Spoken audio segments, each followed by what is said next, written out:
Watu wanasema kwamba eti Zanzibari haijengi. Zanzibari imejenga tena vibaya sana. Ali Hassan Mwinyi kaisimamia. Hapa niko kwenye flyover. Kuna barabara hapa mbili unaziona. Kuna nyingine inaenda wapi? Kuna nyingine inaenda Jumbi, kuna nyingine inaelekea town.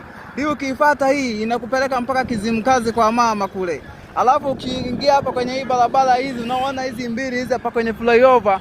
Kwenye hizo taa kule ndo kwenye uwanja wa Mkapa wa Amani. Zanzibari.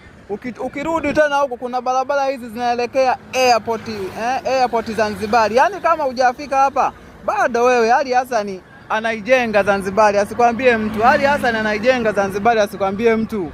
Yaani wewe unatangaza nchi za wenzio tu, nchi za nje, Ulaya, Dubai, Marekani, China.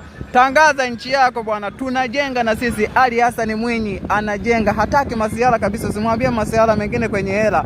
Anasimamia ipasavyo. Tangaza na wewe nchi yako. Unaona wanakueleka hapo wakati wa Ramadhani, yani kama hawaijui vile, yani wanachapa kazi kama kawaida tu Acha ushamba kutangaza nchi za majirani. Tangazeni nchi zenu wa Tanzania. Hii ndo Tanzania yenyewe sasa.